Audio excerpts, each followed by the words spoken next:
Hello and welcome to Sports This Morning. I'm Cecilia Omogbe. Thanks for joining us on the last edition of the show for the week. Promises to be exciting. I'm Yemi Adebayo. Let's start you off with the news making the rounds. Let's talk about the big one, the curtain raiser for the English Premier League season. Let's talk about the Community Shield. And of course, it's going to be Arsenal up against Liverpool. And that's going to be the curtain raiser for the season. The two managers, Mikel Arteta and Jurgen Klopp, perfecting their tactics for that big one. And after the Community Shield, you know the English Premier League will just be around the corner.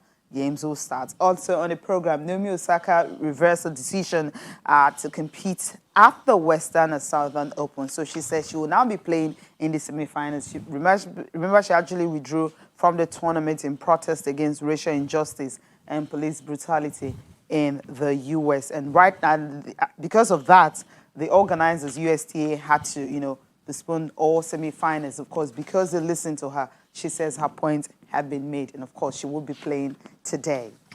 All right, point made, point heard, and the game returns to the tennis courts. All right, so let's move on. Still also talking about return, the NBA playoffs set to resume after protests put a pause on the NBA playoffs.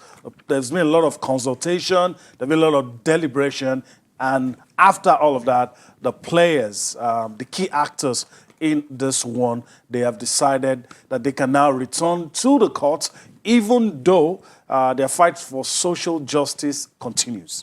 It continues, but then the good thing is that we're glad that it will not be over, because Doc Rivers was one of those coaches that said he felt that the whole season was going to be over when the players decided to boycott games. Okay, that's what we're starting off with this morning, right?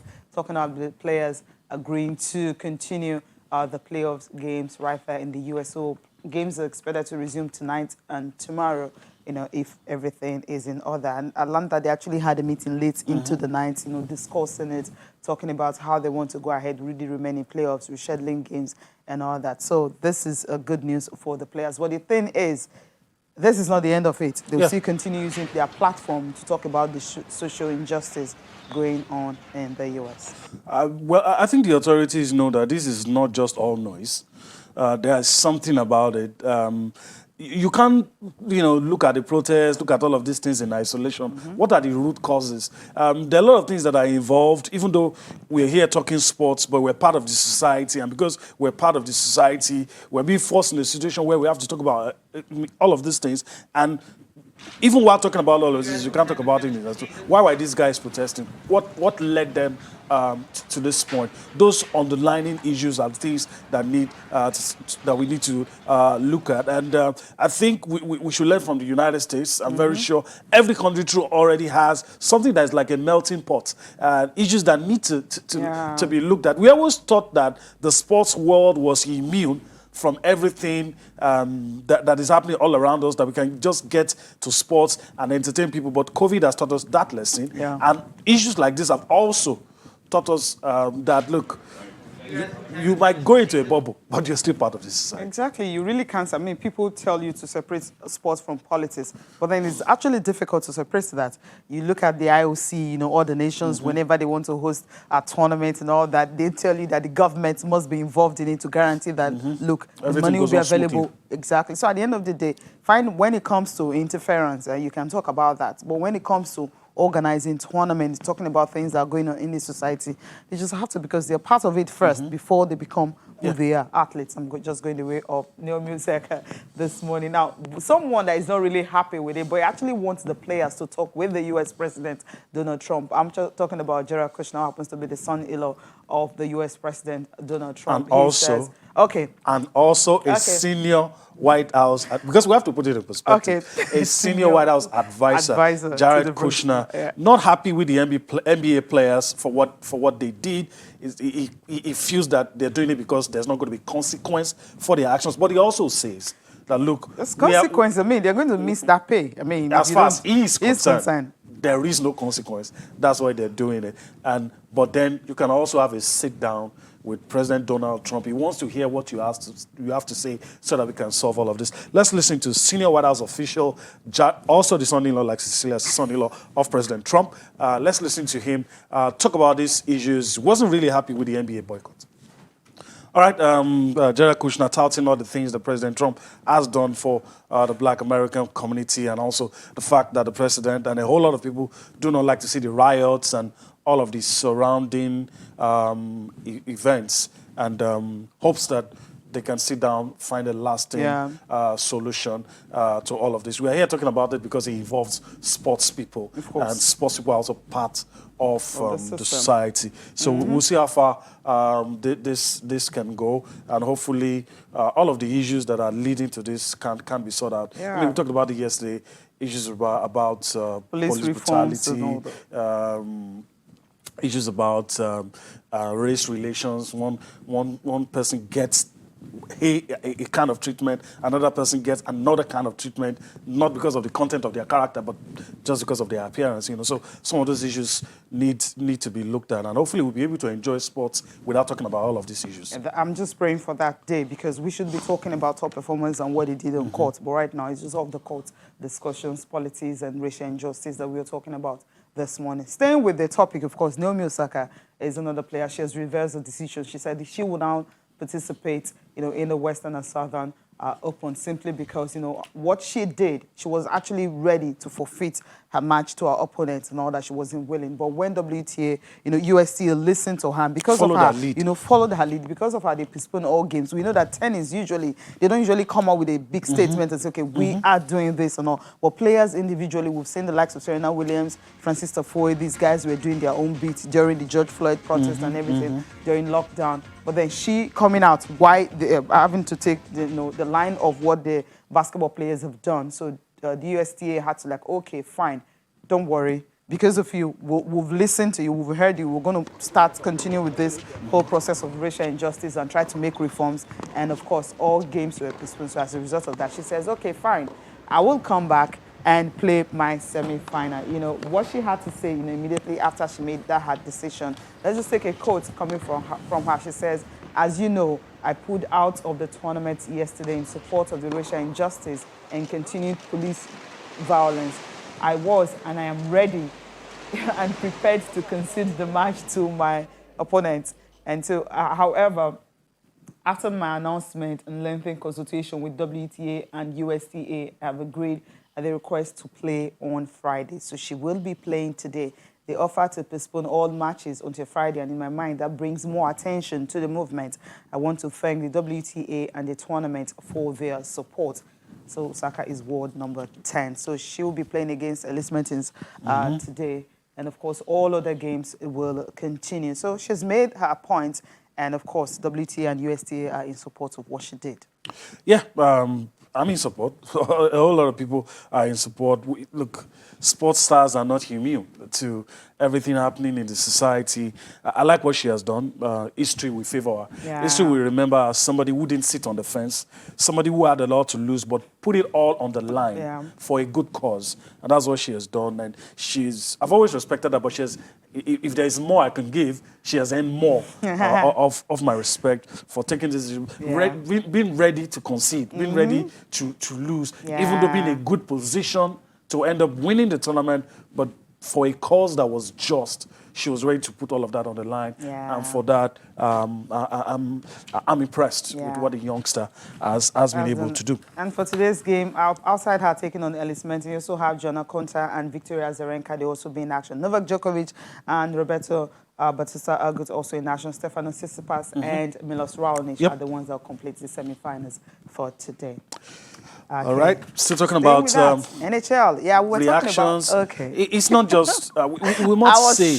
I was shocked. I was amazed that the National Hockey League, the dominant white players and all that. So we're like, okay, their games won't affect them much. It won't affect them. All of a sudden, we had okay, they're calling off games. So wow, this is getting really it's serious. It's not just NHL, MLB. MLB. I wasn't surprised by MLB and NFL, but then NHL. These guys. NHL, I mean, Boston Bruins, I mean, they were scheduled to play the Tampa Bay Lightning on Friday. I mean, then they also have Colorado Avalanche and, of course, the Dallas Stars and all that. And they said these games, been caught up like, okay, 8 games of the playoffs. I mean, Sports in the US, sports in the US, taking a stand. And I mean, if it was just the NBA, you could have labeled it. It's hard to label. Anybody that wants to say is a section of the populace that is doing, it's very difficult to put that spin on the issue now. Yeah. It's very difficult to put that tag because a whole lot of people, you could look at guys who you say are not really affected by this one way or the other because they're exempt because they're white and all that. But the solidarity is touching that, you know, people can see themselves first as human beings, not as black and white, no, as human beings, and have the decency to know that even if I'm exempt from all of this going on, my brother next to me is going through all this, my teammates, somebody that lives close to me is going through all of this, not because he or she's a bad person, but just because, you know, all of these things, you can't explain why it happens, but it's systemic. Because it happened right there in the country. It could have been anyone. And the fact that people saying all life matters, not just the black lives. But then if everyone is coming together, you can't really say NBA is a political organization anymore because you have, it simply means you're going to say the NHL, the MLB,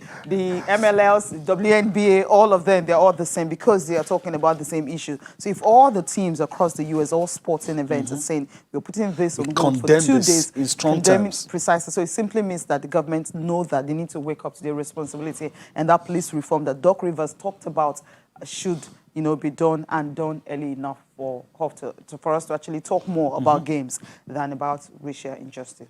It's the same with that, right? Yes, the same with it. I mean, this time around it's coming for Lewis Hamilton. Yes. He says he's not going to boycott the Belgian Grand Prix that's taking place this weekend. But then he's actually in support of whatever these players are doing. And in his own way, he's been doing a whole lot, you know, of stuff concerning racial injustice. And I mean, you can't begrudge for what? I mean, it's taking a stance. At some point, he got some backlash.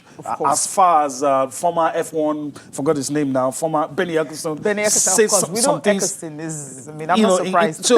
It took a stand. I even went as far as condemning the FIA, everybody involved. He took that stand. He used this platform. So if Lewis decides that I'm not boycotting, I mean, I have nothing to say. I mean, he has done more than enough already, always taking a knee, always speaking out about all issues, always talking about all the things that he has faced. Well, let's just listen to Lewis Hamilton in his own words. A lot of people looking at him and looking for leadership anywhere they can get it. And he says, look, this time I will still be involved in this cause, but not by boycotting the Belgian Grand Prix, but I'm in support of everything the NBA players are doing right now. So let's listen to Lewis Hamilton.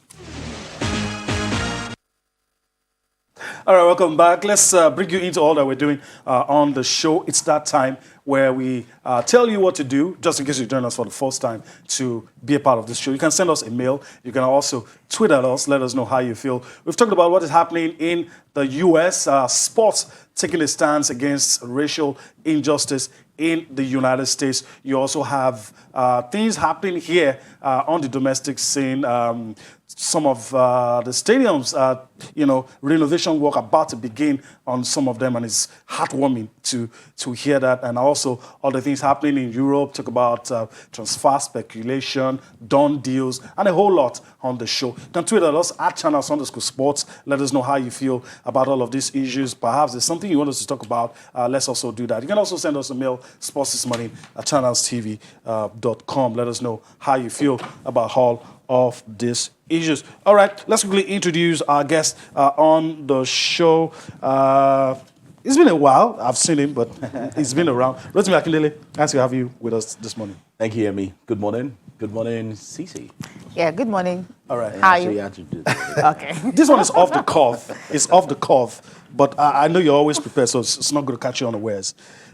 Before you came in, we were talking about the NBA. Yeah. We listened to White House senior advisor Jared Kushner talking about those guys.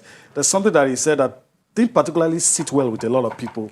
Talking about the NBA players and saying that some of those guys know there won't be any consequence for their actions, and that's why they're doing whatever they're doing. I don't know where you stand on those issues, especially when you look at it in the times of the Alis and all of this. There were real consequences for their actions. I'm just trying to play devil's advocate here. Yeah, I know, but it's really sad when statements like that come out in this kind of situation, and that's why you can always link whatever is happening in the US, especially. You can always dub it rather as a systemic problem because there's this conscious. Let's just play it down. It's really nothing. People are going through a lot. People are trying to make a movement. People are trying to make a statement and tell you this is not right. Create laws that would guard against such. And then if you're not the number one, if you're an advisor, you're coming down to just play down whatever heat is being felt, across that particular nation. And I think it's unfair on most people. It shows you that you don't take them serious. You don't have this empathy towards whatever they seem to be going through. I mean, across the cities. So I don't think such statements should be coming out now, but looks like we know their stance. And when I say we know their stance now, there's some persons that are just there, they're like, whether you cry from now till December, we will still maintain this stance. But then again, I feel let the movement continue. Hopefully very soon something will crack or something will give in somewhere. And then we can have policies or laws that guards against such occurrences. All right. Okay, let's get into the stadium stuff now that you talked about. You mentioned earlier, talking about the Abuja National Stadium. Earlier the sports minister had to hand over, the renovation work that will start to the Dangote Group because they said they want to start working on it early. In 24 weeks, they want the stadium to be ready. And that's a good one. If you see pictures coming from, they had so many people, the Senate Committee on Sports, Chairman Senate Committee on Sport, the Dangote Group were there. Of course, you have the sports minister and some other dignitaries there, and for them to start the renovation work. And we're also awaiting how the main bowl, Lagos, will start. But then this is a step coming forward, the Abuja Stadium. Oh, well, yes, good one. I know Dangote is not a construction company. So they're only sponsoring this one. Yeah. So that's a laudable one. When I saw the news yesterday, it sounded like CSR, give back, or someone said maybe it's an investment. Whichever way, as long as we have this edifice up and running, put in proper shape, and then maybe in the next few years we can talk about these are the gains from doing this, and all of that. So it's pretty good. Last time I was at Abuja Stadium, I think late last year, towards the end of this year, March of this year, it wasn't really heartwarming to see. Like, it's okay. I'm like, okay, well, yeah, well, I mean, that's the only thing that's fine there. Just the color of the seats. But hopefully we can see that turn around, in 24 weeks as it's been dubbed. And then we can have a proper national stadium. Okay. And then every other one that has been pegged as well to be worked upon. Let it just be for let it be ready so that people can go and take advantage of it. What we've always preached or what we've always advocated for is that government creates an enabling environment for sports to develop. Okay. So if you have all of this edifice up and running and good, I think it will be better for our sport in the long run. Absolutely. Let's hear from the sports minister now talking about this whole issues on the renovation of the National Stadium. MKO Abiola Stadium, yes. I thank Alhaji Dangote for keeping his promise and his word. And I think for us, we have taken a cue from what he has done all through. We have gone to one of the township stadiums in the north. As I speak, on September 7th, precisely, the Daura Township Stadium with a world-class AstroTurf pitch will be handed over to this ministry to hand over to the Katsina state government. Yeah, basically, it's all about, because of what has happened, at the MKO Abiola Stadium, so they're also taking a cue from that and extending it to other stadiums. Let's hear the response, coming from the group, talking about how much they want to invest in the stadium to ensure that it will be world-class and it's going to be like Maracana, He is committed to do three things with it. First of all, to create a real jewel of a footballing infrastructure here where it ought to be. He has committed to invest $1 million. I don't know how much that is in Naira, but $1 million to improve and bring this stadium up to standard, up to scratch. Honourable Minister, our hope is that when you go back to Zurich or anywhere else and you are shown videos of footballing facilities, this one will be one of them. This is a promise. As a huge one, I mean, once that money is invested in it, of course, we'll get, as you mentioned, a world class. And the credibility of the people involved is something also that's heartwarming. Yeah, it is heartwarming. We've seen them done or do stuff away from sporting centers, and also hopefully we'll see the goodies from this one. That's how I want to dub it in the next few months. 24 and then weeks, it will be win-win for everyone. Win-win for Nigerian sports, win-win for the sponsors as well. All right. Okay, still talking about renovation, rehabilitation of stadiums, edifice. That sounded like you were singing. Okay. That usually that in times past made us happy. Talking about National Stadium, talking about Abuja Stadium. Let's listen to two guys who are part of that era that played in those venues and knew how those things used to be. I'm talking about Tijani Babangida and the newly appointed special assistant to the federal government on sports, talking about Daniel Amokuchi. Bear their minds on the current state of those facilities and what they hope could be done to make it better. And then I'm sure if he will be real, I'm sure he's bleeding inside him to see how the stadium is looking today. Because we know how much the federal government pumped into the stadium. And when this stadium was opened, there was a game between Nigeria and Brazil. And the Brazilian players who are international, one of them told me specifically, this is the best stadium you have played in. That was them. Honourable Minister, you spoke about Lagos. I almost fall into tears. Because all of us here, you see, as footballers, of our generation and the ones that are before us, we all grew and we know what is Lagos is all about. And Lagos has been abandoned. And that is a pain to us. And if I come to Abuja to see these kind of facilities, and every day I pass, this morning I was speaking with the SA Sport to the president, Mr. Daniel Amokuchi. I tell him my pain every day is when I'm passing this stadium, and I will say, we cannot use this stadium. Why? We have this kind of facility. I want to personally thank Dangote as well for just seeing this project to go very well. All right, that's it. A lot of us are happy with some of these things. We're part of the generation that saw games in Lagos. Rotimi as well. Yeah. Got to see a couple of games at the stadium in Lagos. But your reaction to those former internationals talking about what they hope to see? Yeah, well, I like their stories because they had played, on this stuff inside the stadiums and all, and now you're looking back at it. There's no story to tell, or you can't even take your kids and all. So it's pretty good that they're also a part of this move, and hopefully, when these things are put in place, let us have a proper Management team. That's what I'm after. You can give it to the best construction company to go on to renovate. It's what happens after. Refurbish.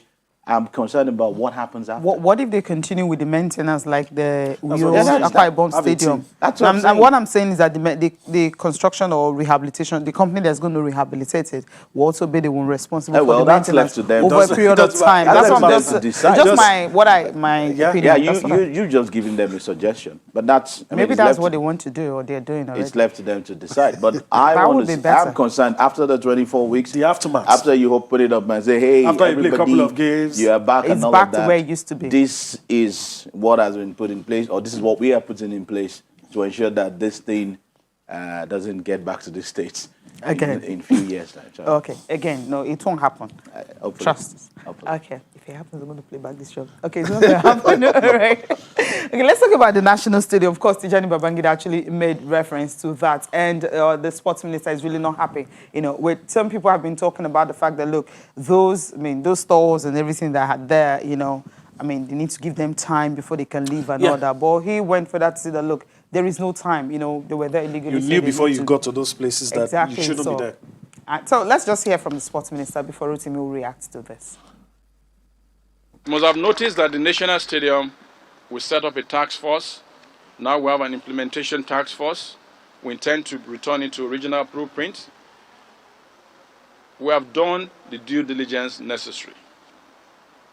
And maybe let me use this opportunity to state, the National Stadium Surulere is not a market, is not a shopping center, is not a mall, is a sporting facility. Simple. So,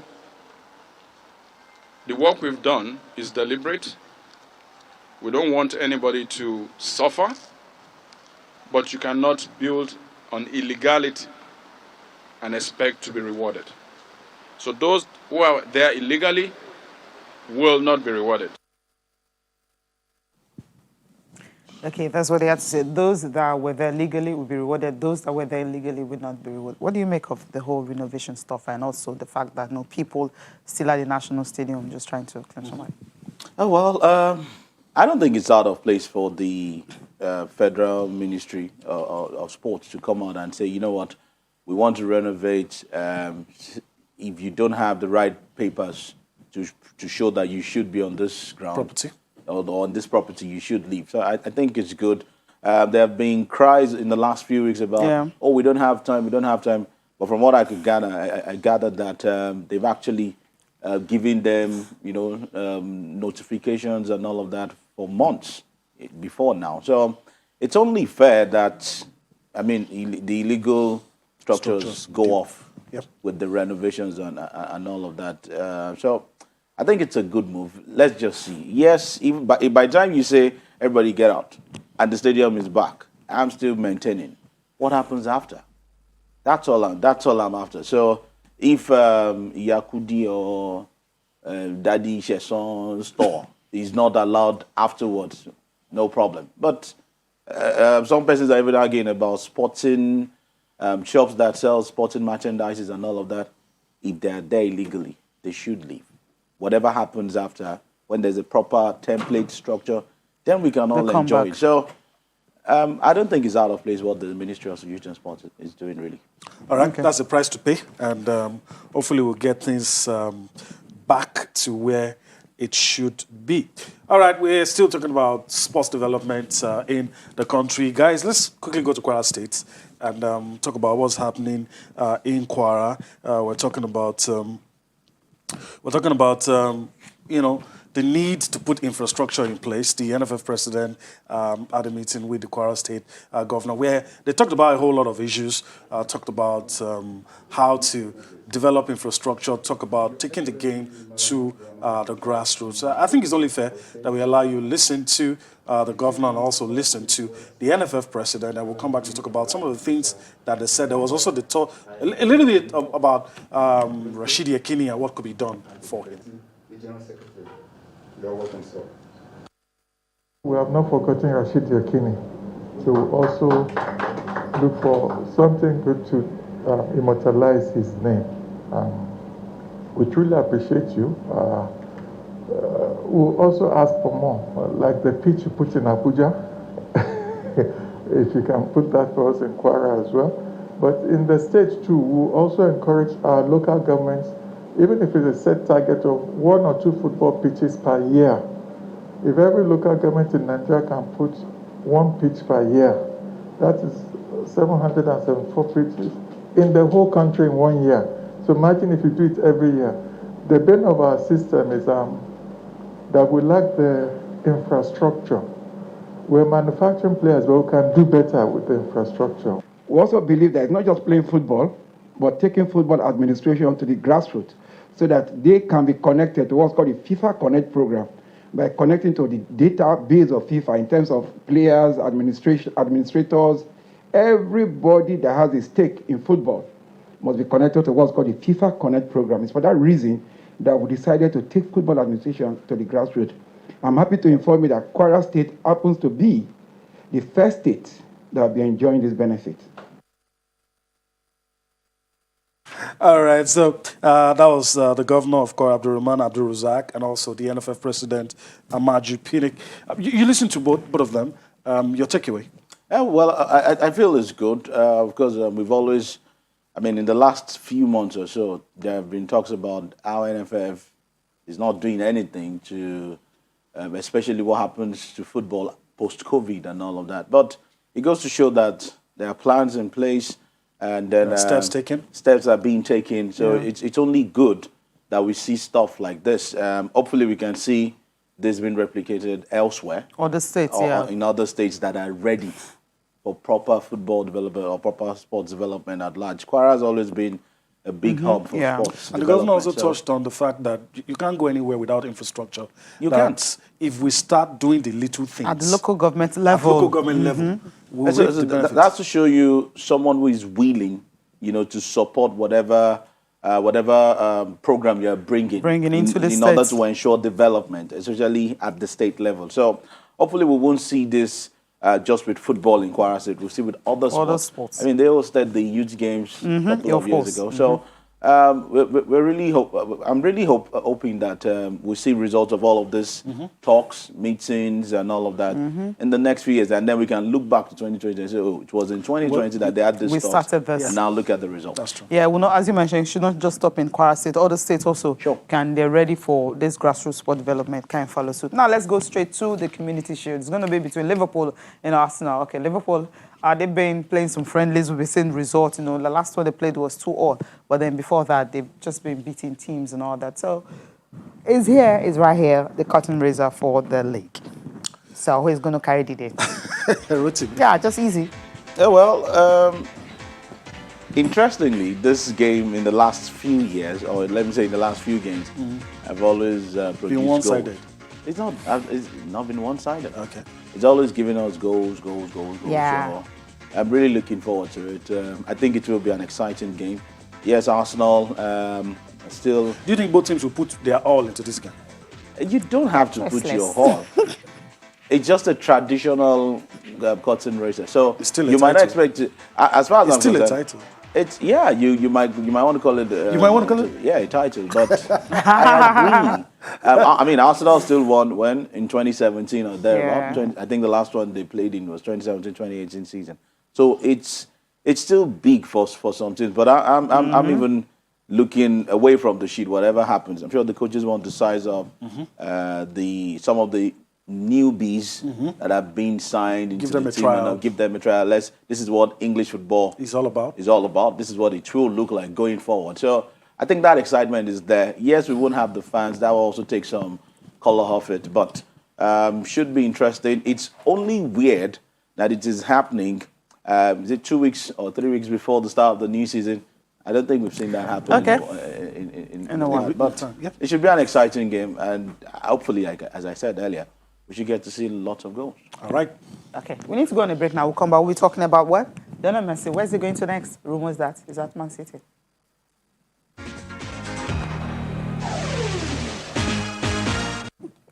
Yeah, that's a good one. He's really happy and excited. Okay, we'll see. But we know, okay, Man City. That's the story. Hopefully he gets to play in England. Yeah. I think I'd love to see it. Let's see what it's going to bring. But it's going to bring a whole lot. So let's see if it's going to happen at all. Premier League, why not? All right.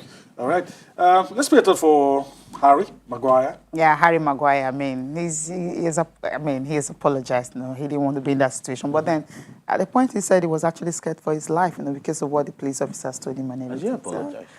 Yeah, he said he didn't want to be in that situation and all that. So because what he said was he owes no one an apology. If he had gone through what I went through, he felt threatened and all that. No. But he didn't want to be in that situation. He didn't want actually. Yeah, so but that's you know how contrasting that is for me. Yeah, okay. The story the Greek authorities put out is different from what he said. And now what you're putting out, if you were, we all saw what Lindelof did, saving an 90-year-old woman whose purse was stolen. Yeah. Same story. But this one, they said you did this, and now you're coming out to give us an harrowing experience, that, you felt your life was threatened, you were going to be kidnapped.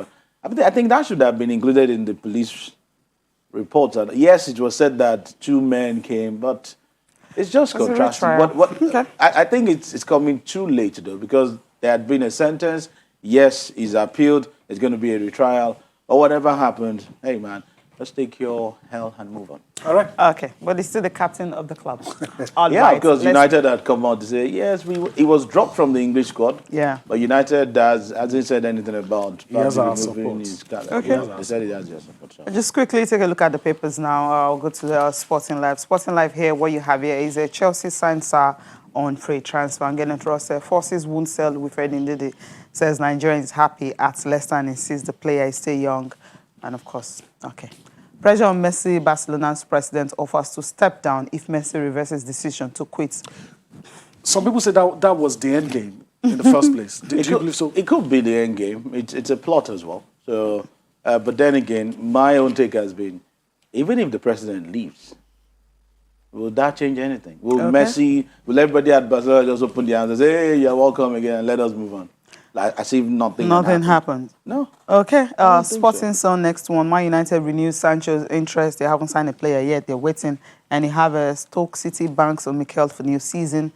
Also, you have Koeman's plans to build Barcelona around Griezmann. Okay, he's already thinking. Bottom and strip. Messi exit. Okay. Bottom strip.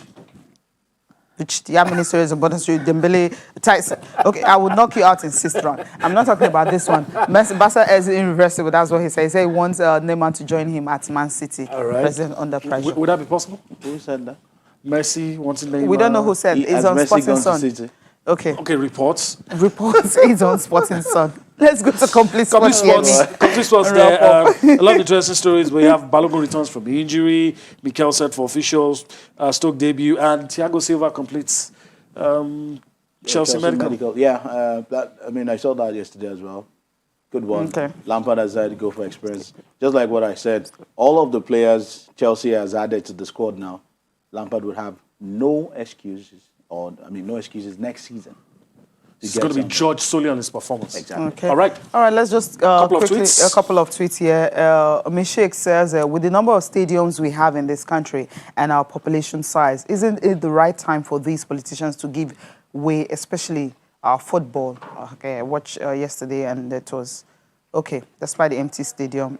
It's a very long tweet. I think it's just talking about we trying as much as possible to see how we can have better stadium, taking reference to TP Mazembe and some others. And Emeka Bam Bam says the MK Abiola Stadium will still decay after this renovation if we continue to leave it in the hands of poor managers. Well, that's much we can take on your tweets today. Thank you so much. All right, all right. I also want to thank Rotimi Akindele for his time on the show. Many thanks. We appreciate you. Hopefully we'll do this again some other time. No problem. All right, all right. All right, thank you for allowing us to be a part of your days. The last edition of the show for the week. We'll be back here again next week. I'm Yemi Adebayo. Bye-bye now. I'm Cecilia Mogbe. Do have a great weekend.